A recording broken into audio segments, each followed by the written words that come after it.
Welcome to another Tribal Guy with the Nitpicking Nerds. Today, Eldrazi. We're going to show you how to annihilate your opponents.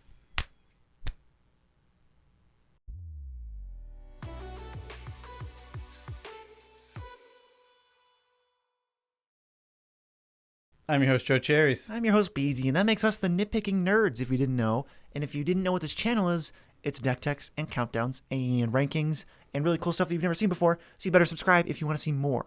Yes, and besides, you want to be subscribed to this channel because our subscribers are 10% less likely to get trapped inside the moon. Do we really got to do a disclaimer for this one? You're really worried about getting trapped in the moon? And as far as I know, it's a real problem facing America today. No, it isn't. But what are we doing? It's a tribal guide, so we're going to go over the best commanders for Eldrazi, the best generic cards that all decks play that we want also because they're Eldrazi, and then some other specific Eldrazi payoffs, and then even after that, some like not Eldrazi, but they're cards that go into Eldrazi decks. Yes. So the tribe goal is to generate a ton of colorless mana or to reduce colorless spells down in cost so you can cast Eldrazi's for low cost, low prices. So we're cheating them around. We're going to play them for as little as we can. Low and we're going to play prices. the low prices. We want to buy these Eldrazi's $4. 6 mana. That's a low price. Wow. That's what we're trying to do. Sometimes we want to make some of these Eldrazi's cost 0. Yeah, Eldrazi, they're notorious for being ridiculously strong and ridiculously expensive. Yes, exactly. So what colors can you play? This is Eldrazi. Or lack thereof. Most colorless decks are Eldrazi decks. Yes. Most Eldrazi decks are colorless. So if you want to put an Eldrazi in your command zone, your deck has to be colorless. That's how it's got to be because all of the legendary Eldrazi, they are colorless. So, actually, Morphon is an Eldrazi. Okay, that's a true statement. So all of the Eldrazi that aren't every creature type are colorless. So if you're going to be playing an Eldrazi in your command zone, you need that. So we have your choices are Emrakul, Ulamog, Kosluck, or Kozilek. Emrakul, the Aeon's Torrent, is banned. Emrakul, the Promised End, is ridiculous. Kozilek, Butcher of Truth, and Ulamog, Ceaseless Hunger, also ridiculously good. And then worse than that are Kozilek, Great Distortion, and Ulamog, Infinite Gyro. Though the most popular one of all those is the Great Distortion, as he does give you a thing that you don't get in colorless, which is counter magic. You don't get that anywhere. It's like if you're blue, you get it, but otherwise you're screwed. Yeah, that's So true. Just play them on like turn 4, and then okay, maybe you just win. Yeah, so basically you're gonna throw everyone knows these guys. You know the Ulamogs, you know the Kozileks. They're very They're on simple. screen also. Yeah, I mean when the Annihilator ones attack, they pretty much eliminate a player. When Emrakul takes someone's turn, he can eliminate a player depending on what they have. I don't care. Wow. I don't A little care. insensitive. It Trapped doesn't. in the moon. It okay? literally doesn't really have a gender. Wow. It now. Anyway, so random commanders and random colors, as in like, okay, those are the colorless ones, but if you want to play a colored deck, obviously you can't have an Eldrazi, so who do we got? Yeah, these are all non-Eldrazi commanders as well. They're non-Eldrazi. Well, oh my god, the first one breaks. Actually. Well, obviously Morphon, but this is only because like there's not that many options. Otherwise, if you want to play 5 colors and you want to play Eldrazi, you're gonna play this, or you're gonna play Joda, which what he does is he lets you play your Eldrazi for Wooburg. So you can pay Wooburg, which is 5 mana as opposed to 11 for like Ulamog, and you get them out there for really cheap. Also, Eldrazi's trigger on cast, meaning when you cast it, you get something. Yes. We'll talk about most of them. They say when you cast, and there's like a couple ones that after Eldrazi were not cool anymore, it said enter the battlefield.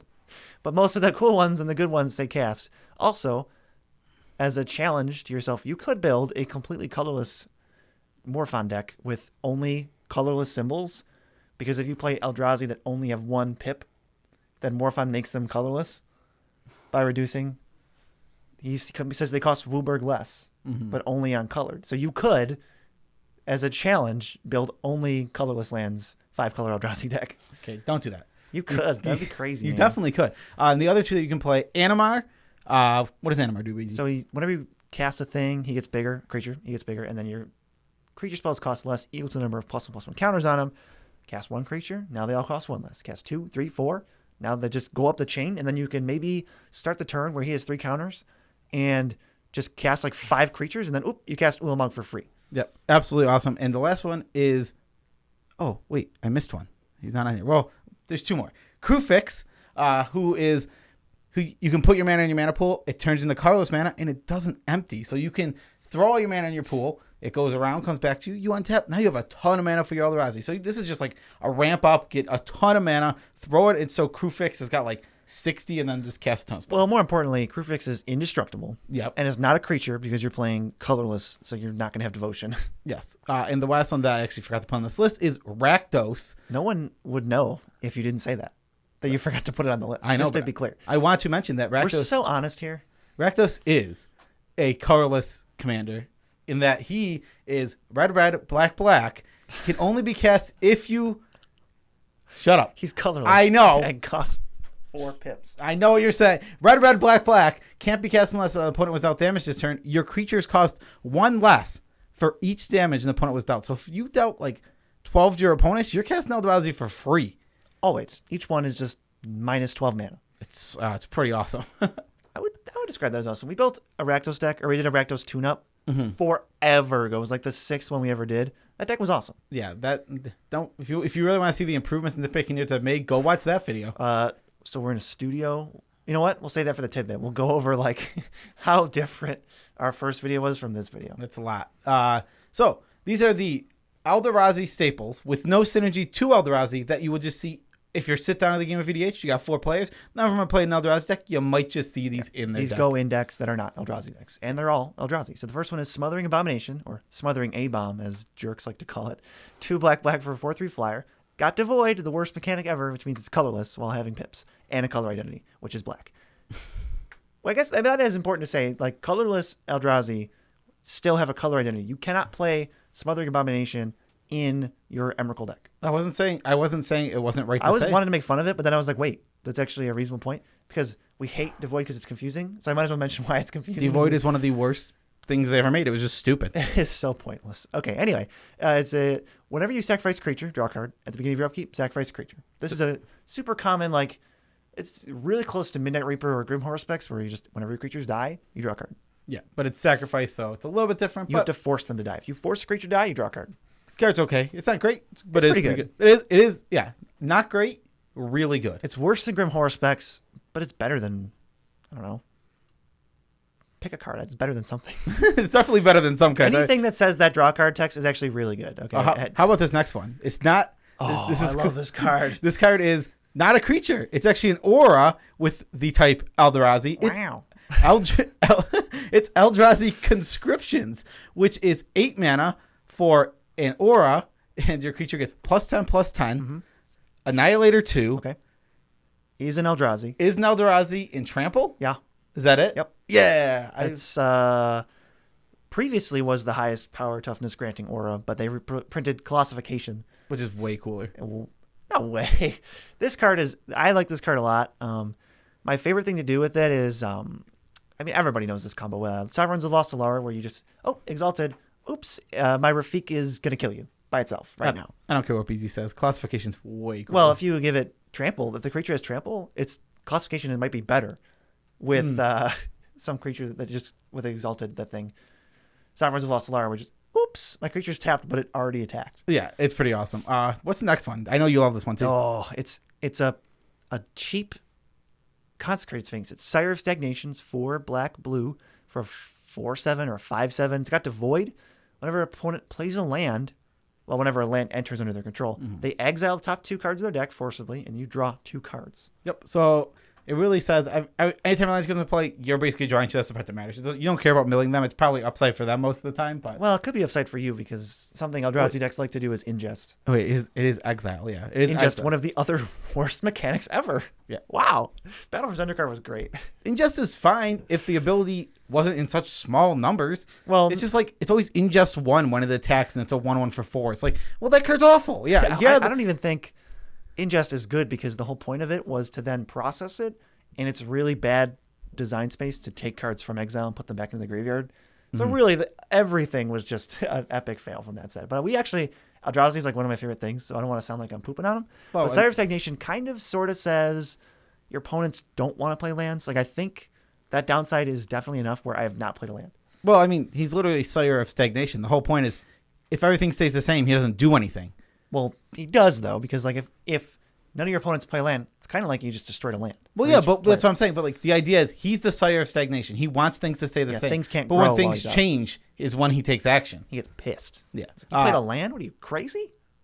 Get him out of here. That's what he sounds like. What are you, crazy? Get him out of here.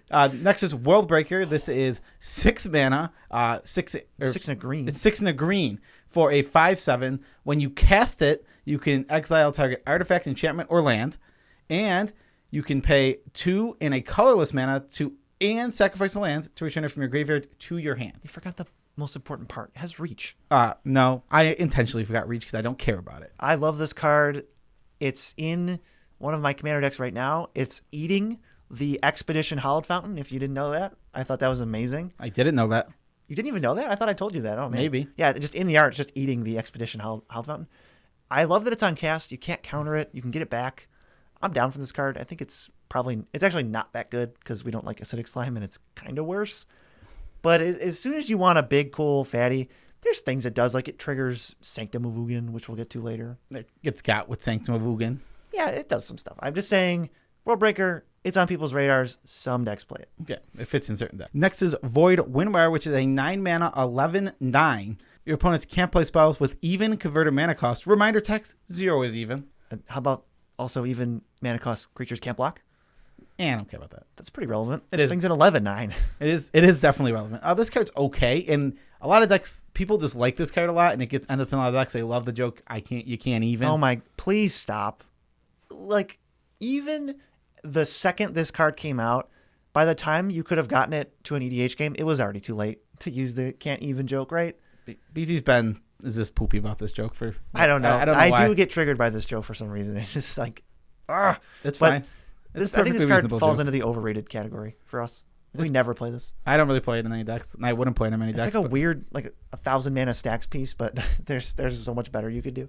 Yeah, I mean, it's again just this one actually just fits more in Eldrazi because if you want to cast Big Giant Eldrazi, this is a pretty good one to cast. Yeah. Next, Oblivion Solar, which is 6 mana for a 5/8. When you cast it, exile the top 4 cards of target player's library. Put all lands from among them into play under your control. All lands they control in exile. Oh yeah, that's right. You exile the top 4 cards of the library, then all lands they control in exile. So it could be there's some bonus to be had. If you're world breaking them already, or you're Relic of Progenitusing their graveyard, even this card is awesome. So it's like this goes in this is like the best one of all these.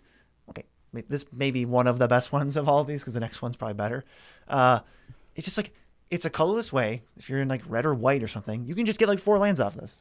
Yeah, it's a little ramp thing. It's also this works with ingest. Wow. Cool. Ingest is so powerful. Relic of Progenitus is so much cooler than ingest. But it works with ingest. It's so good. Cool. And the next one, only technically better than Oblivion Solar. It's Eternal Scourge, 3 mana for a 3/3. You can cast it from exile. If it gets targeted by something, you exile it. This only exists to go infinite with Food Chain. Yeah, let's be very clear. No, this card is not better than Oblivion Solar, except in Food Chain It decks. certainly sees more play, but I don't think this is an interesting card. But it is a card you're going to see. Yeah, you're going to see it in any Food Chain deck, and you're not going to see it anywhere else because this card is awful if it's not in a Food Chain deck. It's just like that Griffin, the 4 mana 3/3, and there's some other card that does it now. Squee. And I'm sure there are decks that Eternal Scourge goes into that aren't Food Chain decks. I don't know them, and I'm just going to say, don't put this in your deck. It's really good with Relic of Progenitus. Wow, got him!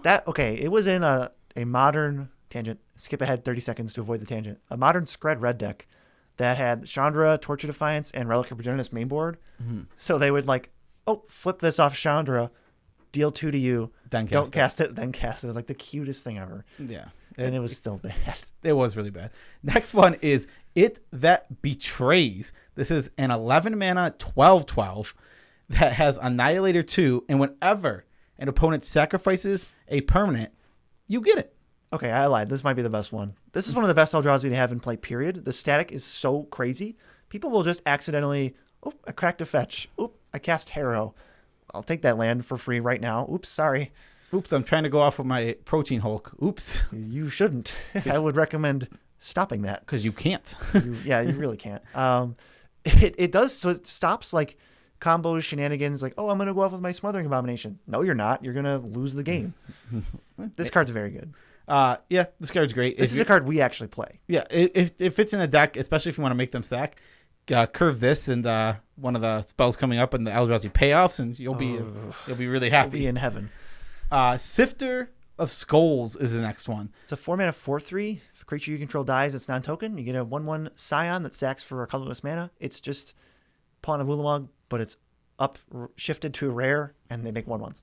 This card's great. This card's It's very really good. That ability, the fact that all your creatures now die twice, is way more relevant than it looks like as soon as you start building decks around it, where you're like, I wish I could get more death triggers. Oh, all my creatures die twice. Oh, and they make mana the second time. And they sacrifice themselves. It's really good. I don't know why I wanted to sing the if I die young, but if I die twice, I don't know. That came because I don't know. If I die twice, I don't know. Okay. That's all I got. It's All right. Well, why don't you read the next one, which is my favorite Eldrazi. You said your favorite. You said the word Okay, favorite. it's my favorite non-legendary because I like Kosluck the best. Okay. Eldrazi Displacer. It's 2 and a white for a 3/3, and you can pay 2 and a wingding, which is this has become our term for this stupid colorless symbol. Yeah, 2 and a waste, 2 and a colorless. You get the idea. Wingding. 2 and a wingding, and you exile target creature, and then return it to the battlefield tapped. That's it. Well, under its owner's control, Well, under. which is relevant. It's just a 3-mana flicker. This is one of the best rates for this we've ever seen. Miss Meadow Witch was one of the best ones, and that was 4. And the 3 is obviously just better. I mean, yeah, this card also is only white, so you can play it in mono white decks. If any flicker deck wants this. It's definitely worth building around. Like, okay, well, we know that it takes colorless to put into it. It's pretty easy if you have like a 3-color deck or a 2-color deck. Just throw in the pain lands that tap for a color. There's which are basically tri-lands at that point, right? Painlands, Ancient Tomb, like we already have 4 lands. Like Gaia Reach Sanitarium can go anywhere basically. I mean, Soul Ring makes colorless. Like change your rocks up, talismans instead of signets if you have to make colorless mana. It's easy. Yeah, it's really easy. I mean, you don't have to build on this card if you don't want to, but I'll say it's basically trivial to build around it. in some decks, yes. This depends on the deck. It depends on what you're trying to do with your land. Sometimes you want a lot of utility. Sometimes you might want to just make colorless. Yeah. Free Eldrazi Displacer. And what's the next one? Artisan of Kosluck is a 9-mana 10/9. When you cast it, you reanimate a creature, and then it resolves, and then you get a 10/9. Yeah, so you reanimate a big fat Eldrazi. This is another one I would never play, but I see why people like it. Yeah, it's really slow. Also- And the only good thing about it is cast trigger, so you can't counter it. It also has Annihilator too. I think you. Yeah, it has Annihilator too. That is the playable side of it, I think. If you want to give it haste or something, At least if it's a decent reanimation target, except you don't get the cast. I used to like this card a lot, but I've fallen off on it. And this next one is your favorite Eldrazi. Oh, this is the Eldrazi I've cast the most times. It's Catacomb Sifter. Do you want to say it? Oh, you want me to say it? No, that little thing you like to say. Oh, so you have a sifter. That's a quote from nothing. That quote does not exist anywhere, but Joe started quoting it. No, I didn't start that. Brian did. Our friend Brian, shout outs to you, Joe, for starting that and no one else. It says 1 green-black for a 2/3 Eldrazi. And then when it enters the battlefield, you create a 1/1 that sacks for mana. And whenever another creature you control dies, you scry 1. This card is perfectly reasonable. It's not really that good, but I felt like mentioning it for BZ. Yeah, I appreciate it. I was hoping it'd be on here. I have it in my janky Carador deck. I don't think it actually goes in many decks, but It's poopy. it's But I love it. It's kind of just whatever. It was standard playable, okay? So now you're in Eldrazi. What are our payoffs? Almost nothing. Very few, because Eldrazi have only been in 3 sets. Well, Maybe 4 or 5 if you count non-standard sets. So there's 6 cards here. Okay. 2 of them are lands, Okay. and almost none of them actually care about Eldrazi except for 2. Okay, well, let's get into the first one. It's Audrazi Temple. Colorless land, tap for a wingding, or 2 wingdings if you spend it on Eldrazi stuff. This is okay at best. I don't think this card's very good, but it is an Eldrazi payoff. In an Eldrazi deck, it's a free roll Ancient Tomb. Sure. Yeah, but it's not a free roll Ancient Tomb. That's the problem, because it doesn't produce mana for your rocks. It doesn't produce mana for anything but Eldrazi. We were talking about my Pillar of Origins sucks, but Eldrazi Temple adds a mana. So it's way better than stupid Pillar of Origins. I agree with that. I'm just saying I don't think this card's very good either. It's probably in a game, if you're playing Tribal Eldrazi, it says you get 5 free mana. Now this next one is very good. Okay, it's kind of stupid. It's Eye of Ugin. Yeah. It doesn't even tap for mana. Well, it's got a static ability. Your Eldrazi costs 2 less to cast. Colorless Eldrazi costs 2 less to cast. And you can pay 7 and tap it, search for a colorless creature card and put it in your hand. Yeah, this card is actually insanely good. It might be the best card legal in Modern. Also, like that just might be a thing. Or by the best card in the Modern card pool. It's not legal in Modern. the best card in the modern, the best card from the modern set. Like, from in bandless modern, this is like the best deck because of this card. Well, yeah, that's fair. I'm like, I was like, what are you talking about? I'm like I was gonna say, the best card that has ever been legal. Like, you know what I meant. I would no. I'll be honest, I didn't. I'm like, I knew what I meant. That's fair that you knew what you meant. I'm just like, this card's not legal in modern. They banned this card in modern. They banned it because it's stupid. Because it's insanely good. Yeah, it can. Anyway, it's also insane in Commander. You just draw less. Because for each Eldrazi spell you cast in the turn, say it lets you cast 3, you just made 6 mana. It's made 6 mana. That's insane to think about. And if you have nothing better to do, get your best creature. End of someone's turn. Get my Ulamog. Okay, cast it. I mean, the real thing that broke this is they originally thought Eldrazi all cost 1 million mana, and then they printed Eldrazi that cost 2, 3, and 4, and 5 mana. And colored Eldrazi that were also colorless. Ugh. Thanks to Void.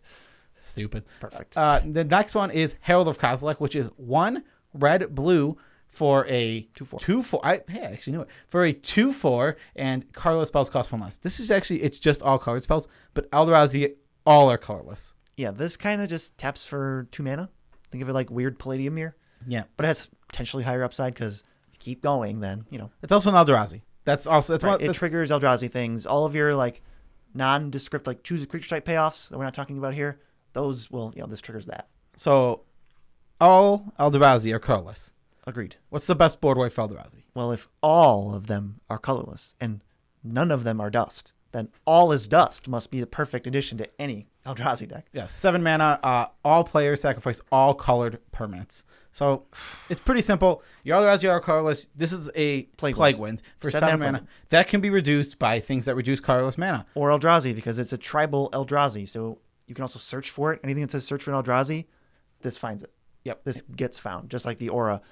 I kind of liked when they brought back tribal spells, and then they stopped. When did they bring it back? They brought for Rise of Eldrazi. They were like, we're going to bring back tribal. They didn't bring back tribal spells for Rise. They literally did. All of Dust is a tribal sorcery. Oh no, yeah, that's right. You're right. So I was thinking the newest Zendikar. I was thinking Battle, not Rise. Yeah. No, Poopy Zendikar didn't get anything. Maybe Zendikar 3 Lost in New York will get something. Yeah, but we're Zendikar 3. Obviously we need to go back. We haven't been there. I was so worried about it. We haven't been there in almost 3 years now. Oh man, I thought we were like good with it, and maybe we would like hear an offhand story. Yeah, Zendikar's gone. Like, okay, sure.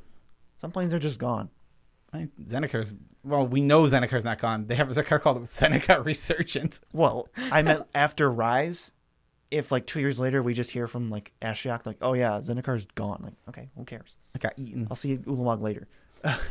From Beyond is next because we haven't mentioned a card in a while. It's 3 and a green for an enchantment. You make a 1/1 that sacks your mana at your upkeep, but more importantly, you can pay 1 and a green and sack it, search for an Eldrazi, and put it in your hand. Yes, you can. And this is it lets you search up an Eldrazi. It also ramps you a little bit each turn. That's not really good. It's not strong. It's very slow, very bad. What if Phyrexian Arena made 1 mana each turn? Is that bad? I think what's the other card? It's literally the exact same thing. Awakening Zone. Awakening Zone is not that good. It's awful.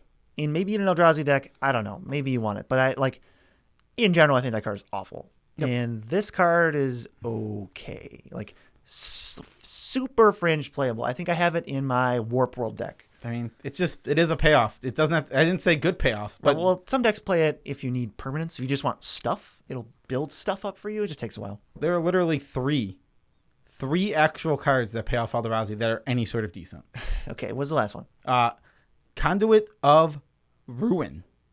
This is a 6 mana 5/5. 6 mana 5/5. I knew that all along because they didn't even just tell me right now. 6 mana 5/5. When enters the battlefield, search your library for a colorless creature card with converted mana cost 7 or greater. Put it on top of your library. Well, you shuffle the other ones under it, and then you put it on top of your library. And then, first creature spell you cast each turn costs 2 generic mana less to cast. It does a little Eye of Ugin impression. This is really derpy, but it does tutor. It tutors, and then it's about as slow and derpy as Awake or From Beyond. I thought I could say Awaken the Erstwhile. I'm like, no, that's not. That card's just cool. So not Eldrazi cool stuff. These are stuff that's not Eldrazi, but they work with Eldrazi. The first one is Soul Lands, which is lands that produce 2 mana, like 2 colorless mana. So like Ancient Tomb you want. There's Like we are on over Eldrazi Temple. There's a few other ones that you want that might work. I mean, if you're in a budget type Eldrazi deck, which is tough to do because Eldrazi are kind of expensive. Temple of False Gods, what you're going to mention? Yep, Temple of False Gods is perfectly reasonable. You just Well, want there's the colorless one from BFZ that says if you have 7 or more lands, it taps for 2 for colorless spells. Forsaken something, Temple of the Forsaken Gods, maybe. something like that. Shrine of the Forsaken Gods. Yeah, that's got it. there. Shrine of the Forsaken Gods. There's a couple of lands like that. Yeah, you want lands like that in this deck because you want a ton of mana. This Yes. deck it's so mana hungry, it's insane. Speaking of Eye of Ugin effects, there's Ugin the Virgin, 6 mana for a 4 loyalty Ugin.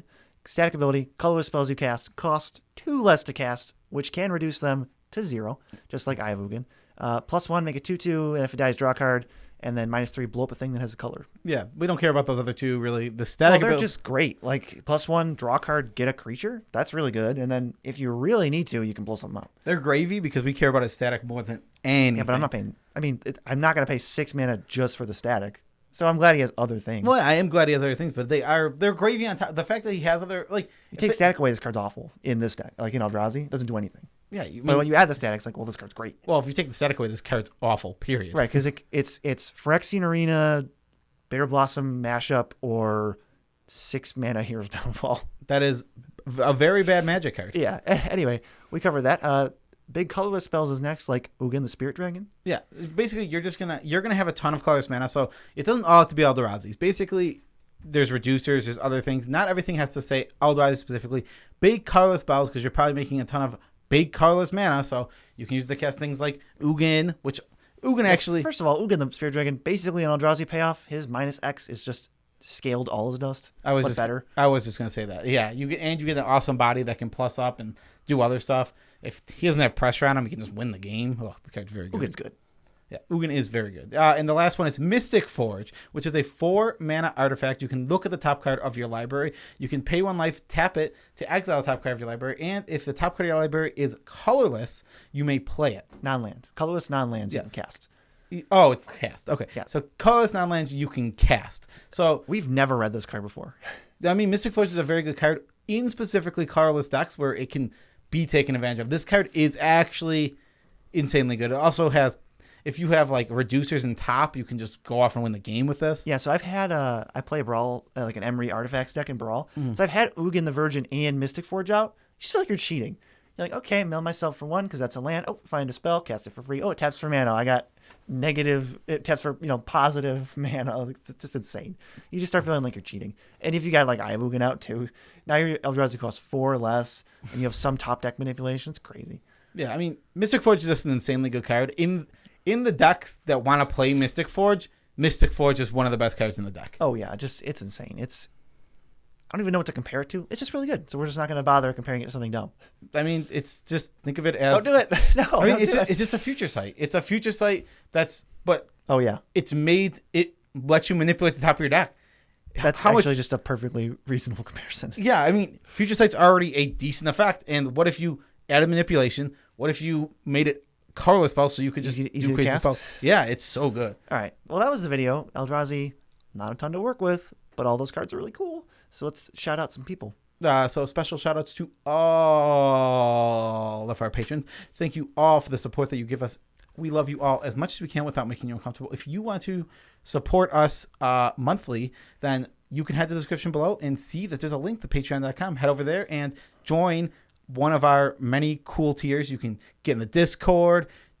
In that Discord, we're doing cool things like a weekly deck building tournament. We talk all the time about random stuff. There's a meme page. There is a meme page, which I look at and laugh at. Yeah, there It is. sounds like I don't when I say that, but I actually enjoy. I enjoy our Discord. There's like 60, 70 people in there. Yeah. So you won't be alone. Yeah, you will not be alone. You can talk with all of our awesome patrons. They're all great. Right. You can also go to the link in the description where I will mention every card we talked about in this video for a reference in case you need to look up what something does or you missed it. Once you're on that link, though, might as well navigate wherever you want, buy whatever you want, and then we get a kickback on the order. And I hear, unrelated, that you stream weekdays 10 to 4 Eastern Standard Time. How about that? Yes, mostly Magic content, sometimes other content. I'm trying to focus on Magic so I can, because Magic's the thing I know, Magic's the thing I love. I wish I could play EDH in there, but I mostly play Limited. If you like Limited, and that's your perfect chance. Come watch me play Limited and complain about how my bad decks do good and my good decks do bad. And if you're wondering how frequently I'll be on there, it's never sometimes. Sometimes never, BZ is on there. Yes, definitely. Well, we're also, in terms of like Twitch, we are streaming that new Paper Mario game. Yes, we'll probably do some of that tomorrow. I hope. Yesterday. It's- Well, hopefully we did some of that yesterday. Hopefully we already did it. That game is amazing. The VODs are going to go up somewhere. We're not really sure if we want to put them on this channel or another channel or something. Maybe just leave them on Twitch. We'll figure it out. Yeah, the best way to describe Paper Mario is charming. Oh, so charming. It is very charming. It's so charming. There's something charming about going around and hitting Toads with a hammer all the time. Because you do. Spills out of everything. You do. You hit you just like tidbit about our life. We'll talk about Paper No, Mario. we got to talk about the channel progress. We got to talk about Paper Mario twice. But we're going to talk about how we've actually enjoyed it. Fine. No spoilers. No Spoiler-free zone. Spoilers ahead. No. What are you going to spoil? I'm not going to spoil anything. You Good. hit Toads with hammers. That's my favorite There's part. toads and hammers in the game. Yeah, there's Toads. Now you're ruined it They're for him. they're all crumpled up, and you hit them with a hammer to unfold them. It's great. And Every single character has a zippy one-liner. I don't know who the one-liner crew was at Nintendo, but they were working overtime. I love that. So the overarching storyline is there's an evil origami guy who's making everyone origami, and a lot of the Toads got folded up, and like some of them are like butterflies, and when you hit the butterflies, they get like sad they can't fly anymore. Yeah, because you turned them back to They're normal. like, oh, dude, what are you doing? You jerk. We should write for that game. Wow, that was some good off dialogue. What are you doing, you jerk? The one that sits there and flaps still. Yeah, he just like aimlessly flaps. Anyway, I hope you weren't expecting a different tidbit, because we certainly never promised anything different. Yep. Maybe that could be like our 100K subs, where we go over the quality of every video. The quality of every video. Yeah, maybe we do like a supercut where we, like a flip book where we show like a quarter of a second of every single video. Or we do the classic Every intro. nitpicking nerds react to Themselves. the first nitpicking nerds video. Our Marin Atlanta Toth video. Oh, AKA, it's probably our worst video. I don't know if it actually is. it's one of our most hated It's the one we videos. don't like the most, and other people don't seem to like very much. It has the most negative feedback on it. Yeah, for a while, it was one of the most viewed too. We're like, wish we could take it down. Anyway, we're done. We're just rambling. Yeah, that's how every video ends. Send them off. It always ends with us rambling. Peace out, Tribe Scout.